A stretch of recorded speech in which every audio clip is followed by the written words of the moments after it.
Let's see. Try it again. Oh, there we go. Oh, there we go. There it is. What's going on? Got you. How you going? Good. I think that area I was in was a bad area, I think, because yeah, I couldn't connect. I could see you, but you couldn't see me. Oh, I didn't know. Awesome. Anyway, thank you so much for doing this. This is really great. Oh, no problem. No problem whatsoever. So I'm in the lounge now, so it might be a bit more noisy, but I'll try and... That's fine. We can see and hear you great. So you said you've been able to play a little bit of tennis. How's everything going over there? Well, we've been lucky. We've I shouldn't probably get in trouble for saying this, but we managed to find a private court where it's actually a house that's up for sale, and so no one's been there for 4 months. So it's literally a vacant court, and there's no one there. So we just drive around there and bring the balls and bring the water and go out there. It's 85, 90 degrees and hot, but we get a 2-hour workout in. That's awesome. Yeah, we've had lots of rain here in San Diego, but yeah. It's good to hear that you've got some good weather and getting on the court. My first question for you was transitioning from player to coach. You had an awesome playing career. Did you find any difficulties transitioning from a player to a coach? Well, I sort of got lucky because even though, when I sort of retired, I went straight into, doing coaching, and also I played sort of team tennis and played on the senior tour pretty quick. So I sort of I did a bit of coaching and playing at the same time. So I didn't just go into one thing, but I actually felt that it helped me being a coach and trying to get into it. I think it helped actually my game, funnily enough, and I think technically I became a better player after I stopped than when I was actually playing. Unfortunately, my legs weren't as good and I couldn't move as well. But actually, in terms of technique, I learned things from working with other players and seeing. You've got to remember, in my day, most people grew up with continental grips. Yep. It's 3 out of the 4 Grand Slams were on grass, and so we all played on fast surfaces and kind of short backswings and with the Conti grip, and then obviously in transitioning into the modern game, I didn't try and change it because I moved my grip slightly, but working with players that obviously had Western grips and completely different from me was a change, but you just adapt. That's what you do. Yeah, I mean it's a big change. You've seen a lot of changes over the years. Equipment changes. I mean, I'm sure you've noticed some huge changes. Well, it just, I look back at things, and we're just talking about that here, actually playing tennis, because you suddenly, you start playing and you're hitting 2 hours every day, and all of a sudden your rackets start to break, and you're thinking, crikey, I can't get my racket strung like I used to, for the last few years of the tour, because it's not so easy now because everyone's obviously indoors and you can't find someone to string your rackets. But I look back at when I played in the old days, and you used to have, 4 rackets on court, 4 wood rackets. And there were no restringers sort of hanging around the courts like there are now. And so you would get your favorite racket, which you liked, and then you would not hit with it and just use it for match. You would pray that you didn't break it during the match. You only had 3 other ones left. And in those days with gut strings, rackets could go quick. Yeah, they could just pop off at any moment, huh? Pop off at any moment. So, so now I see players every, 7 or 8 games, and they change rackets and brand new. I'm thinking, yeah, that's a slight change, just a slight change. That's a luxury. So you're a Wimbledon member, and not a lot of people know how you become a Wimbledon member and what are the benefits. It's a pretty special honour. Yeah, well, you can only become a member. There's 2 ways. There's the easy way, which is by winning the singles at Wimbledon. I say that in a sarcastic way, but actually, in some ways that's easier actually, because becoming a member the other way is very difficult. It certainly has got better, but in my day it was very difficult. It was sort of very much kind of old school, and you had to get 6 members write in letters for you, and then they sort of basically vetted you and decided whether or not you were worth becoming what they call a temporary member, which was where you could use the facilities to a certain extent, but then if you did something they didn't like, they'd kick you off. And it was really sort of the old school tie stuff in my day, and to get in to become a Wimbledon member was very difficult. The benefits of it obviously are, to be honest, is that you get access to Wimbledon tickets, which you buy, which are obviously gold. The club is an amazing club. And I have to say, it has improved. In my day, you know, when we played the tournament, Wimbledon was, you know, it was really a stiff sort of upper lip kind of club, and you got the feeling that the members there really sort of wanted you out of the place as soon as you lost, because you were sort of you were interfering in their club, and they wanted you around just for the 2 weeks of Wimbledon, but then get the heck off the courts as soon as possible, because they didn't want you to be around. It wasn't a great club in those days, to be honest. It was you know, it was tough to become a member. They only, the vetting process wasn't great, and I didn't used to spend much time there, to tell you the truth, because I didn't like a lot of the members. But it has improved a lot now. It's got younger. But to go into your story, the only way that in your question, each year they only have a certain amount of members. I can't remember the exact figure. And then basically, if a member passes away, then there becomes a vacancy. So you know, a lot of people, you know, sort of gathering around and waiting for spots. You know, definitely. Terrible, but that's the only way you get in. And then and then if you say something wrong, then you know, before you're a temporary member, you can get kicked out of the club. So you've got to be careful. And it's just something that it's always amazed me. You know, Wimbledon. If you make the final, you're not going to be a Wimbledon member. You got to win it. You've got to win the singles as well. It doesn't matter if you win the doubles or mix. It's got to be the singles. So that's the only thing that counts. But they're honorary members. They're not allowed to vote. But they get all the benefits. But they can't vote in you know, in elections and all that stuff in the club. But I mean, who cares about that anyway? Yeah. My next question: dealing with pressure and expectation. You've had to deal with a lot of pressure in your career, being the UK's best player. How have you helped your players to deal with pressure and expectation? Well, you know, that's a good question. To be honest, I didn't deal with the pressure well at Wimbledon in the singles. You know, I won a couple of mixed doubles there, but singles, I underachieved at Wimbledon. It's something I always regret. I found it very difficult to sort of, you know, the expectation was so strong when I was number one or number two that, you know, to do well in the newspapers and all that kind of stuff. I felt I relaxed and played a lot better at the US Open and the Australian, where I was just another player. So I didn't do it very well. So my admiration for people like, you know, Tim Henman and Andy Murray, and that seem to actually enjoy that pressure. I have a lot of admiration, because I found it very sort of stifling. But, you know, I tell players now, I mean, you know, I always think that Billie Jean King has that great line that, you know, pressure is a privilege. And I think it's one of the best tennis lines that there ever has been said by anybody. And she's absolutely right. And when you get in pressure situations and you know, World Team Tennis, that, you know, obviously, you know, that I'm the coach of the Aviators, as you know, there's pressure points. Well, every point is pressure point there, because they're gold. And you basically, you know, what I tell players is that this is what you play tennis for. I mean, this is what you train hours and hours a day for, to get the chance to embrace it. And sometimes I didn't in my career, or many times I didn't. Sometimes I did.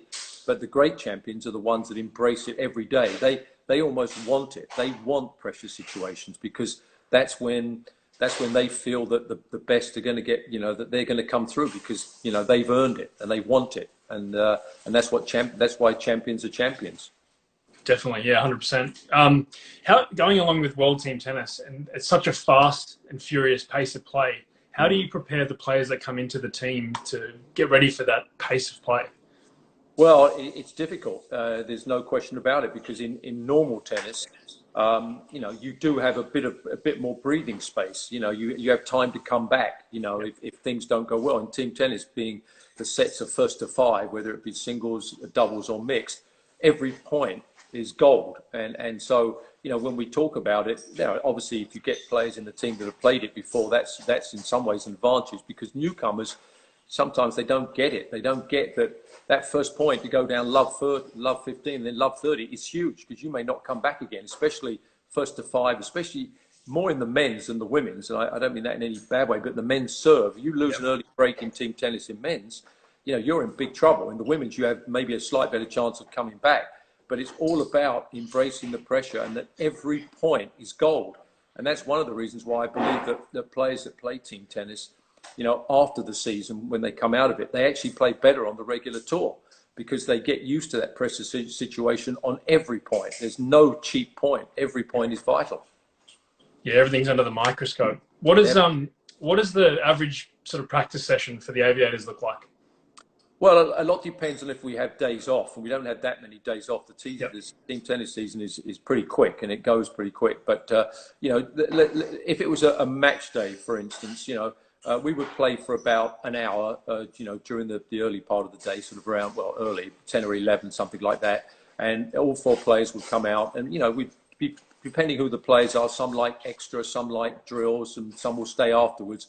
But generally speaking, it'd be about an hour, hour and a half, and then they go off, and then they'll come back again about an hour before the match and play for another 20 minutes, 30 minutes just to tune in and get ready for the match. On the off days, you know, then we'll increase it a bit more and play maybe a couple of hours. But again, you've got to be wary of the fact that, you know, matches come quick and they're fast.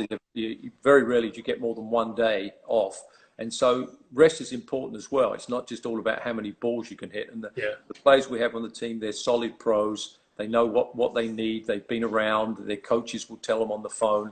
And so it's basically just getting ready and getting tuned up and getting ready for the challenge. Yeah, definitely. It's a juggling act. How do you scout the players that you're going to play against, in considering that the format is so quick?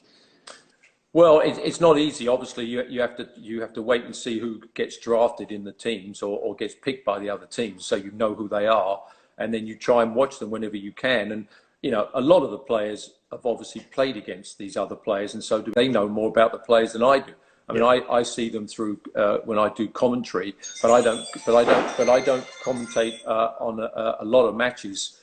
You know, sometimes with team tennis players, I don't see them, so you know, sometimes there'll be a player that will come along that I, quite frankly, don't know much about. I mean, I've done my research and watched them a little bit on YouTube and so, but I don't know their weaknesses and strengths. So you know, a lot of times we have to rely on the players and what they say, and then we have to kind of suss it out when the matches are on. And in general, you know, we do play the teams more than once as well. So you certainly learn from things as well, you know, as the matches go on. Yeah, and I can imagine players are sharing a lot of information between each other as well. Exactly. You know, people get so that you get, you know, she or he gets a bit nervous on this type of point, perhaps, or you know, on big points, serve to the forehand. You know, the player has a much better chance of missing that on that big point, and so on and so on. It's small little things really, but I'm always more concerned with you know, players thinking about what they take care of business on their side of the court. If my players play the way they can play and they take care of business on their side of the court, then good luck to the other team is the way I look at it. Yeah, that's a good way to think about it. My question to you is, what advantages do players have now that you didn't have when you were playing? Well, everything. I mean, in terms of just preparation. I mean, you know, equipment. You know, shoes in our day were terrible. We had no support. You know, low impact training in our days. We didn't know what that was. You know, we would, you know, do replacements. You know, down the road. You know that sort of stuff. Stretching. The only stretching I did was getting out of bed in the morning. You know, we didn't know that was a vital thing either. You know, diet. You know, diet. My meal of choice before a match, a couple of hours before a match, I'd have a steak well done with French fries and wash it down with a couple of Cokes. You know, so you know all that sort of stuff now has changed. Now, obviously, everything is organised for the players. You know, they have coaches all the time. We didn't really have many coaches travel until money started coming into the game. At the first part of the career, we had coaches at home, but we couldn't afford to travel with them because we couldn't pay them anything. And so now they have analysis of matches. They have stretching rooms before matches. You know, they get their laundry done. They have hotels paid for. Everything is restrings. Everything is sort of done so that when you go out on court, you're 100%. And in our day, there was a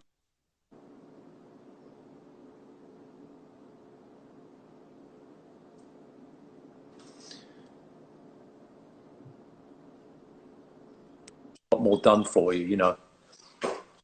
Just lost you there for a second. Sorry, John. Okay. Let's get to a question here that just came up. What's John's favourite Bjorn Borg story?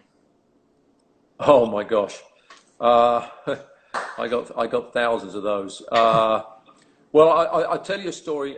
Just a quick one about, you know, a lot of people when they talk about great athletes in the game. In my opinion, Bjorn Borg was the greatest athlete that's ever played. I don't say the greatest tennis player, although he was one heck of one, but as an athlete, I believe that he would have taken on any player that you can imagine in any sprints, long distance running, any endurance tests, and would have beaten them all, anybody that you can mention. And he was a very modest chap, and he still is. And getting him to sort of talk about himself is very difficult. But one time I managed to pry some stuff out of him when we were playing on the senior tour, and I asked him about his fitness methods. And I said to him, Bjorn, I don't really ever see you ever doing any like distance running or gym work and stuff. And he said, no. He said, I've always done my work on the court, but I was, blessed with, a sort of a resting pulse rate of 40. And to be quite frank, he said, I never get tired. And I said to him, did you ever get tired in a match? And he said, one time I played Lendl, and I think it was in the 5th set. And for, as I walked to hit to get ready for the next shot, I thought, geez, I'm feeling a little bit tired, but then it went away. And he said, that's the only time. And he said a year ago, this is when he was in his mid-40s and was playing on the senior tour. He said the Swedish Institute of Health, or whatever they call it, asked him if he would mind doing an experiment. And he said, sure, what do I need to do? Because they realized, they'd heard that he was this, they knew that he was this bionic man, basically, which is what he was. Yep. And he said, what do you want us to do? What do you want me to do? He said, well, bring your running shoes, and, we're going to put you on the treadmill. He said, well, I don't own a pair of running shoes. And they said, well, can you go and buy a pair? And he said, oh, okay. So he bought a pair of running shoes, and they got him on the treadmill and put all the oxygen thing on, and the heart monitors and all that stuff. And they said, can you start running? And he said, sure. And they came back in the room 2 hours, 45 minutes later and said, do you want to stop? He said, it's up to you. So he ran a marathon on the treadmill at like 45 years old when he didn't do any training. So he was, wow. He was just a bionic man. And he still to this day has got the same waist size and the same weight as when he was 16 years old. Very annoying, actually, because he can eat whatever he wants, and he can certainly put away a few drinks. So that's to put it mildly, and still got the same weight. So he's a freak of nature, and I mean that in a nice way, Yeah, absolutely. Speaking of freaks, somebody's asked here, John's opinion on Nick Kyrgios and Gael Monfils. Monfils is a freak. Well, it's funny. I love watching and commentating on both of them. Funny enough, you picked two of my favourite players. You kind of have mixed feelings when you look at them both. And now, obviously, Monfils is certainly not like past it, but he's getting to the latter stage of his career, whereas Nick certainly isn't. And you look at them and you think that if they put their mind to it, if they realised on the court that hitting a shot between the legs when you don't need to for a winner and the crowd going crazy is only worth 1 point. Yep. If they could ever get through their head that just hitting a regular backhand cross court and winning the point is worth the same as a spectacular shot, I think both of these players, I mean, Nick is still young enough to, could have won Grand Slams. But unfortunately, I don't think they ever will. Certainly Monfils, I don't think ever will. And Nick, unless he changes, I don't think he ever will. And in some ways, I'm pleased about that, because I love to watch him, because you never know what he's going to do. For sure. And if he suddenly sort of, toned that down and played percentage tennis, maybe he wouldn't be such a joy to watch. Yep. But if he did that, if he just pulled it down a little bit, 10%, 15% maybe, we could be talking about a Grand Slam winner. But I don't think, unfortunately, he's ever going to do that. So he'll be a player that we'll remember, I think, for hitting spectacular and great shots. But he'll be, in terms of slams, he won't have won any trophies.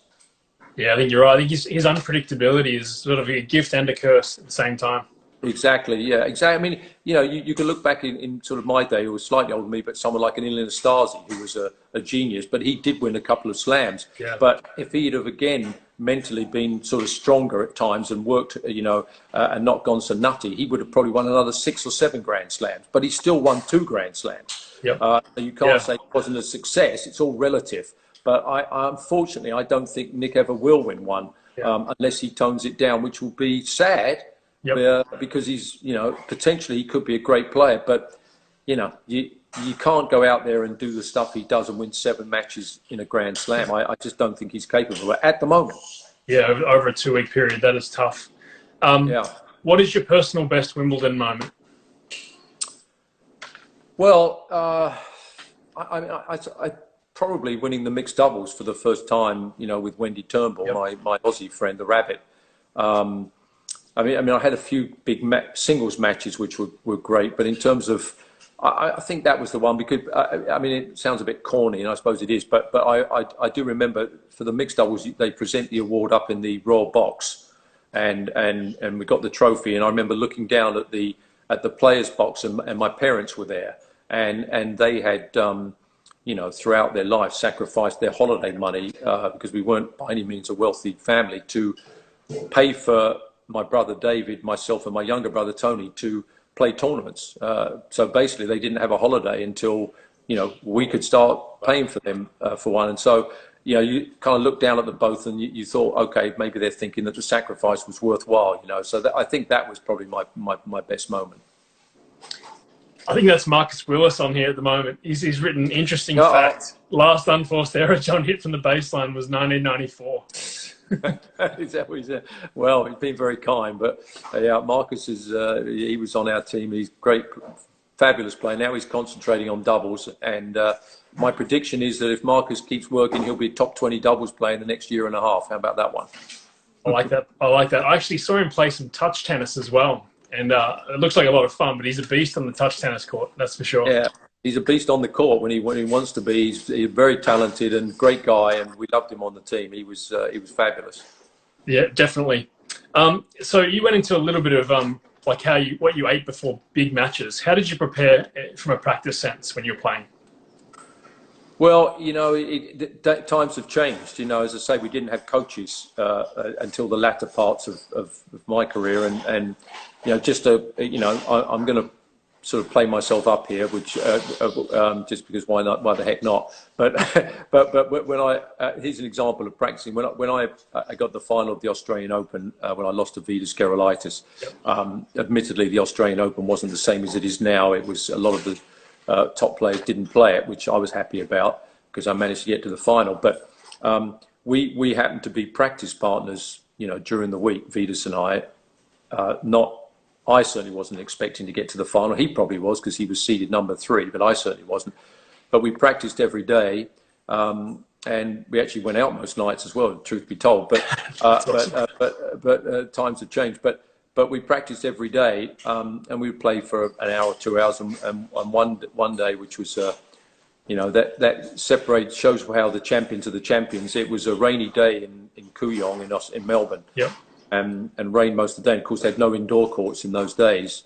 And Vidas said to me, look, you know, get your racket. And I've grabbed a bunch of old balls. We're going to go and hit. And it was pouring down. And I said, well, are you off your head? Where are we going to hit? He said, well, we'll find somewhere. Just trust me. So we got into a cab and we started driving around Kooyong, and we found a park where there were grass courts, but they were padlocked because it was raining. It had been raining and they were wet. And Vidas said, that will do. And I said, what do you mean that will do? It's padlocked. And he said, well, we'll climb over the fence. So he climbed over the fence. It took me about half an hour, and I eventually got over there. And the court was wet, but we got the balls out. We played with one of our old rackets. We only had 3 or 4. And we sort of volleyed and hit a few balls, and we played for about an hour. And he said to me afterwards, he said, you do realise that psychologically, you know, we've just got one over everybody else in the draw because we're the only 2 people that have played in the whole of Melbourne during the tournament. And that's what we, before the final, I said to him, you know, it's my first Grand Slam final, it's your first, you know, do you want to hit or do you want to find someone else? And he looked at me and said in rather colourful language, do you think that you're going to learn something new from my game? Of course we're going to play. So we practiced an hour and a half before the finals. God, that's an awesome story. Times have changed. Yeah, I mean, yeah, that is brilliant. Yeah. Who is your favourite player to commentate on? That's well, as I say, I like the entertainers. You know, now I like the people that do something different. So yeah. I mean, I love commentating on Roger Federer, and there were times when this was 6, 7, 8 years ago when Federer was dominating, you know, everything other than clay with Nadal, and a lot of matches I would do, you know, people would say, well, you know, that was you did Federer, that was pretty boring. He won pretty easy at Wimbledon, you know, 3-2 and 3 or something. And I said, well, there's 2 things. The reason why I disagree with you. Number one, it's a short match, and I like short matches, so I can have lunch.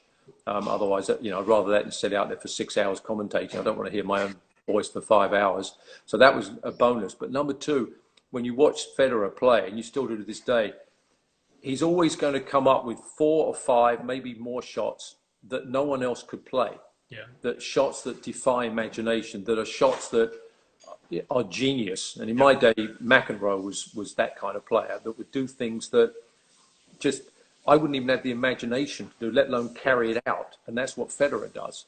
So for me, Federer is still my favourite to commentate on, because you know, he's a master of doing things and that are just mind-boggling. And this is in the men's game. In the women's game, you know, the women's game, you know, I like, again, women that play with flair, you know, and I love the new current group of top women players that are coming through now. I think we've got a special group now with Corey Goff and you know, there's just some really special talents out there. But in the men's game, for me, Federer is the one I love commentating. Yeah, me too. He's my favourite to watch. Johnny O'Mara just jumped on, the Prince of San Diego. Prince of San Diego. Yeah. What was the golf game while he's indoors? That's all he can do. That's true. Well, he said, what was the first meeting between Agassi and Andy Murray like?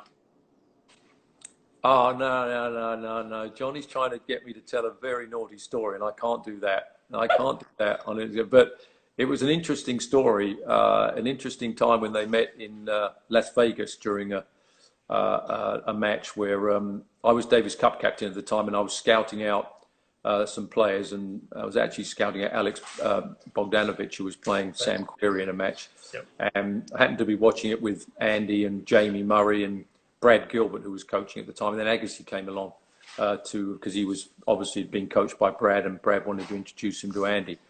And I can't get too graphic here, but anyway, it's a story about Agassi with Andy about body hair, put it that way. And it was very amusing, and yeah, I can't go any further than that, otherwise I'll get kicked off the air.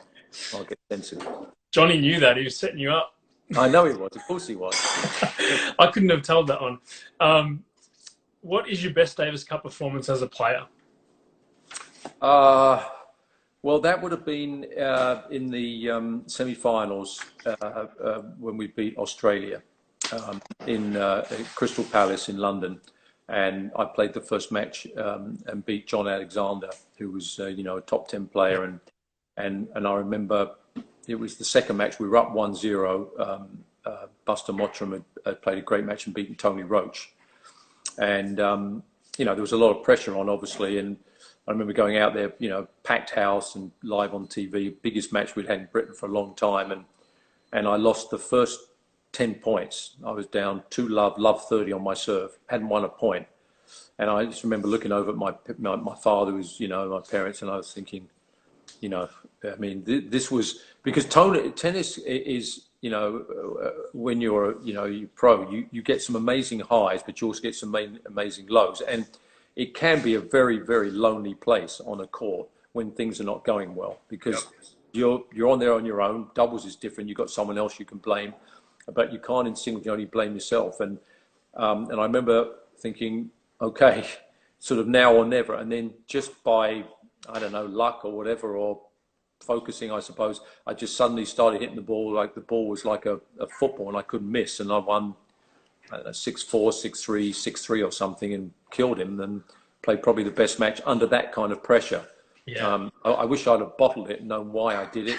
I don't have any idea, but it just happened to click for some reason, and thank goodness it did. But that was my best match. Yeah, it's interesting how Davis Cup's changed. Are you a fan of the changes, or do you wish it was as it was? No, well, I mean, to be honest, Davis Cup, it's for me, one of the saddest things. But I was saying this on TV 10 years ago, that Davis Cup was basically dead or was dying. And, you know, you had the idiots that were in charge of the ITF that were saying that, you know, Davis Cup's got no problem. You've got 8,000 people watching this match and 10,000 watching this. But the bottom line was, 10 years ago, you were getting an average of 3 out of the top 10 playing. And the public there's only going to be for so long that the public are going to be fooled by it. And it's the same. I always liken it to the FA Cup in soccer or football in England, which was the biggest, event in Britain for many, many years. And then one time, Sir Alex Ferguson put in a reserve team for an FA Cup match for Manchester United. And then after that, all the other top teams thought, well, hold on a minute, he's doing that to rest his players, and so we should do that. And the FA Cup basically was almost dead. It's got a bit better now, but for a while there, even now, a lot of top players don't play their best players. And it's in Davis Cup, you can't have a competition where the top players are not playing, and that was what was happening. So they had to change it, but I just think they made a mistake. I was a big believer in they should have made it every 4 years. It wouldn't have been easy, but they should have made it more like an Olympic kind of thing, and somehow done it that way. But the format of what it is now, I mean, to me, it's just lost its magic. I don't think we're ever going to get it back again, unfortunately. You think the prestige is gone? I do, yeah, I do. I don't think I think there are too many other events now. I'm not so sure, again, and this is being old-fashioned, all that, and it's just the way it is, maybe because there was no money in it those days, hardly. But as a tennis player in my day, I believe that it was Grand Slams and then Davis Cup, period. Yep. I think if you ask the players now, Davis Cup would not be second, and not even be third, and probably be, in a lot of cases, behind the Master Series events. It's just the way it is. I'm not blaming them. Yep. It's just a fact. And until, I always thought someone like a Leighton Hewitt, for me, he was the one that was what I would call a Davis Cup player. That as soon as the Davis Cup the schedule came out, he'd marked it down in his calendar. It didn't make any difference whether Australia were in the world group or the group below, which they were occasionally. He still played. That was automatic for him, because I always thought, when is it not a privilege to play for your country? That's what I could never understand. Whether even if your team was in the third division in Davis Cup or whatever they call it, you're still playing for your country. Yeah. And I never got that it wasn't a privilege to play for your country. But I'm not so sure it makes it's such a big deal for a lot of players. Some players, just don't get me wrong, but I think for a lot, it's other things have just taken over. Yeah, no, they're competing with Laver Cup and ATP Cup as well. Yeah, and there's a lot of good events. I mean, the Laver Cup is magnificent. I mean, the ATP Cup, I thought, was a tremendous success this year. They were fantastic matches, and there's only so many the players can't. They're not machines. I mean, there's only so many weeks, and there's only so many times you can put yourself through that kind of demanding. Tennis is a sport that, unlike almost all the others, there's really no off season. I mean, I know there is a little bit at the end, but it's not really, because you're talking 6 weeks, and then you rest for 2 weeks max, and then you need at least 2 to 3 weeks to get back in shape. It's not like a football or basketball, or where they have a 6-month season. And then I'm not saying players get out of shape, but you've got rest time. Tennis, you don't. Yep. Yeah, definitely. No, I agree. It's tough. I mean, they're always traveling, changing time zones. It's grind. Yeah. What's the most amazing thing you've ever seen on the tennis court? Most amazing thing. Well, I mean, there's been a few of them. I mean, I guess you would a stripper while I was commentating at Wimbledon in the final. That's right. That was right up there. Unfortunately, it was a bloke. So that would be right up there. I think a couple of Davis Cup matches that in the old days when the atmosphere was. I remember, and again, I can only talk about my own experience, but we played against Spain in Barcelona, and the Spanish had they got a lot of soccer, supporters to come to this match, because they were worried there wasn't going to be a big crowd, and so 3/4 of the crowd were these like soccer supporters, and they weren't what you would call tennis, and they were going nuts, but not in a good way. And in the last match, Roger Taylor was playing Manolo Orantes, which on paper, Roger shouldn't have won, and he ended up not winning, but he had match point. But there was a particular side of the crowd that were baiting him, and really, I mean, bad, stuff. And I wasn't playing in the match, and it got to the stage, and Roger had match point and lost. And at the end of the match, we had started to walk back, but Roger was still out there, and there was like a sort of a tunnel, and I was sort of peering over the tunnel, watching this crowd that was screaming, going nuts. And Roger, jumped into the crowd and went after someone in the crowd. And Roger was a big guy, and I'm thinking, well, good luck on him. But I'm about to run down the tunnel and hide because there wasn't much security out there like there is now, you know. Yeah. And all of a sudden, Roger came bolting back, and I was standing next to another player, John Fever, a Davis Cup friend of mine, and some guy came running down there, and John was looking the other way, and the guy laid a punch, and he was actually aiming at me, but I ducked and saw it coming, but I unfortunately didn't warn John because I had to think of myself first, and he got smacked on the chin, and then we were hidden inside the locker rooms for about an hour while the police tried to disperse the crowd. So Davis Cup got a bit interesting in those days. Now it doesn't happen like that, but in those days there wasn't much security, as I say. It's fiery. Fiery. Yeah. Are you a fan of on-court coaching in the pros? I'm not. No, I'm not. But I'm always a believer in if it helps the sport, if the public demand it, then I would be for it, because I think whatever we can do to keep tennis one spot ahead of the next sport below us, because there are a lot of sports looking for the entertainment dollars or pounds or whatever. We've got to do it. And I was a big fan of Hawkeye and a big fan of the they call it the shot clock. I think that was great. And if it was proved that fans liked it, then I would say okay. But for me, it takes away a lot of the great stuff about tennis. I like the fact that when you're on a court, like an Andy Murray goes out in the court, and he's with his coach, but they've gone over the game plan, but they have 6 game plans, 5 or 6. They have A, B, C, D, and E, and F, and they're ready. And if something goes wrong, they go to the next one. But he has to implement it himself. I mean, yes. If he's down a break in the 5th, he has to find a way to. I don't want a coach coming on and telling him. I mean, I think coaches. There's enough interaction with coaches right before the match than needs to be on the court. And in the women's game, where they do allow it, other than the Grand Slam, it's become so prevalent now that if you look at the women players, they look at the coach every single point.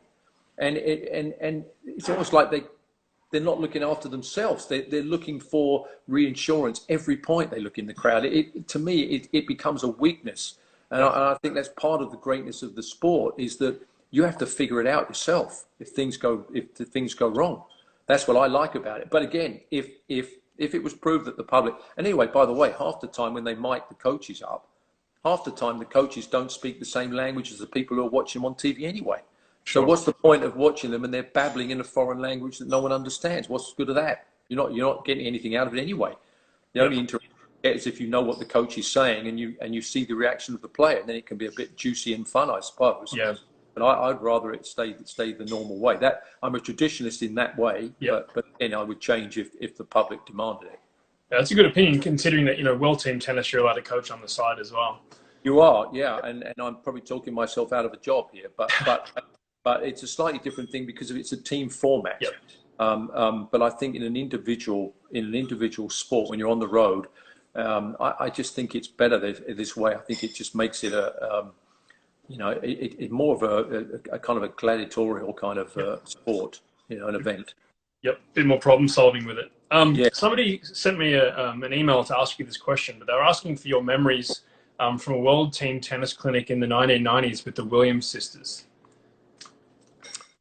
Well, I don't remember that. When they were young, apparently. Well, I used to, Richard, I used to live in Los Angeles. I don't now live in Florida, but I used to live and Richard would call me sometimes and ask me to go and hit with the young ladies. But I also used to have a joke with Richard, and I would say to him, look, Richard, if you come over to kind of my side of town, but I was a bit nervous about going over to his side of town because he told me there were gangs around. And it was a bit shaky. So, but I was kind of only joking. I said I would, but we never got round to it. But I always had a good relationship with Richard, and we always used to have a laugh. And I think that the Williams sisters, are, and I've said this on TV many times, are the greatest sports story in history. And of what they've achieved, it's beyond belief that like Richard would predict they would be number one and both number one in the world without. And him not having any tennis experience other than learning from a video and a book, and created these two, helped these two amazing stars that have dominated the women's game for so many years. But I don't remember that clinic, but I'm sure there was around. But to be honest, I don't remember 90% of the matches I played myself anyway. I wasn't very good at that kind of stuff. I don't remember it for some reason. Yeah, those girls are phenomenal athletes. How do you think we as tennis and as a tennis industry, how do you think we can attract more raw athletes like the Williams sisters and to tennis instead of losing them to other sports like, you know, basketball, soccer, football? Well, I do believe that, you know, it comes from obviously parents, obviously wanting their kids to play and encouraging them. And I think one of the things that we don't perhaps, you know, say enough about tennis is that it is a game for life. It's a sport for life. And there's not many of them around. Yeah, golf is, but let's face it, unless you walk the course, there's not that much exercise in golf. Whereas tennis, I mean, you can play. My father was coaching till he was 88. You can play till you're in your 90s. Yes. And it's a game for life. And I think if parents would, you know, teach that to their kids, that a lot of these sports that they play, you know, American football, basketball, you're not going to be doing that past a certain age. It's just not going to have pickup games after a certain age. Tennis is a great social sport. And it's a game that, as I say, you can play forever. So I don't think we promote that enough. For me, I think it's the greatest sport there is, and I think we've got to be able to shout it a lot more than we do. Yes. Do you think the shorter forms of tennis are going to get younger kids outside of the reach of tennis parents excited about tennis? Well, I mean, you know, I get, you know, for people go a bit bonkers about me, but I do believe that the shorter format in professional tennis is the way to go. I even think in Grand Slams, every time I say that, then I get rubbish by it's not the same and all that. But I think you have to go where people are going these days, and you know, much as it's sort of, you know, you see these 5-hour matches and you talk about the great physical feats and all that stuff. Who really these days, particularly younger people, have the patience to watch 5 hours of a sport? They just don't do it. And I think if, you know, through playing tennis and watching it, that's where you get inspired. And we've got to get viewers to watch the game. And I think shorter format is just a lot more appealing. And again, you know, going back to team tennis, that's one of the great things about it. You go for an evening in team tennis, it's 2.5 hours, beginning to end. 2 hours. Kids love it. You know, the families love it because they know what time they're going to get there and they know what time they're going to end. And when you go to, you know, to a Grand Slam and you watch a match, I mean, you can go on forever, 5-6 hours. Who knows, go on for 2 days sometimes. I mean, to me, I mean, at least now the Grand Slams finally, other than the French, have got tiebreakers in the fifth. Yeah. But you know, Wimbledon copped out. They finally, you know, succumbed to the fifth set tiebreaker. But instead of making it 6-all with any common sense, they make it 12-all. So what they've done is they've made best of 6 sets instead of best of 5. What they've done, I mean, it's ridiculous. People don't have, you know, they just don't want to watch sport for that amount of time. It's ridiculous. Yeah, it's a long slog, and if you play a match that goes that long, you go on the next match. Well, you are the draw, and then sometimes you get bad weather. You get one side of the draw has to wait a day, and all this stuff. The opponent is waiting. You're gone. You can't recover. It's too physical. Too physical. Definitely. What's one thing that you know now that you wish you had known when you were playing? Oh, well, I mean, for me personally, myself, you know, you know, just to work harder. I mean, I was fortunate that I, you know, I had a certain amount of talent, so I got by. But there were only really a couple of occasions, particularly my main one was at the end of my career when I hooked up with a fabulous Australian coach called Bob Brett, who you may have heard of. I know Bob. Who after he got through.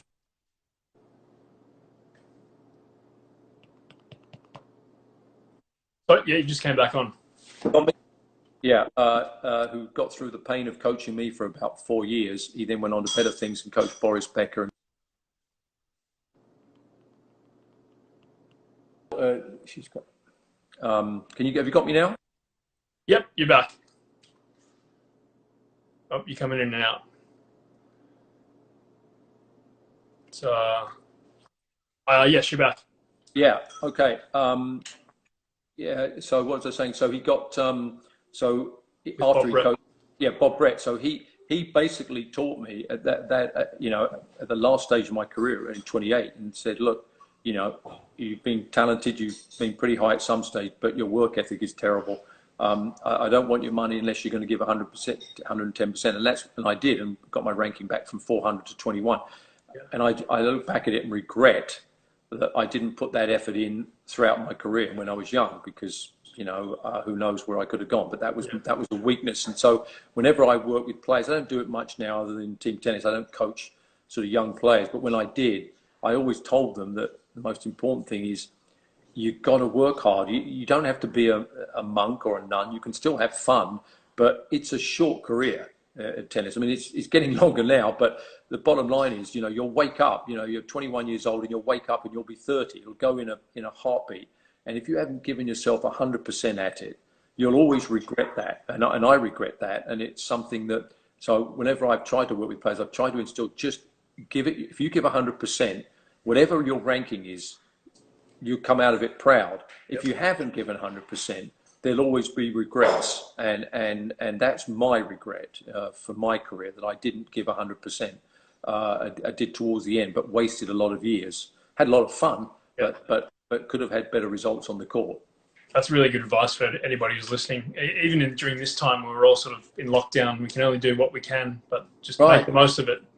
Well, I mean, it's the old saying, and you know, Bob used to say to me, and he's right, that every time that you goof off on the court, you know, there's 1,000, 2,000, many thousands of people that are playing the extra 2 hours that you're not playing. You know, and so when you're a junior, it's the same thing. If you try and, you know, take the easy way out, there's thousands of other people that are not doing that, and they're gaining on you every day. Yeah, so yeah, every time you mess around, the other person's taking it seriously. So that's the way you got to look. Great. And mate, thank you so much for coming on. I really appreciated it, and I think everyone who watches this will get a lot out of it. So great. Thank you so much. Yep. Now, and when I come to the Aviators game, you got to tell me the rest of that Agassi Murray story. Oh yeah, I'll tell you that for sure. All right, John. Have a good one. Take care. Bye-bye. Bye.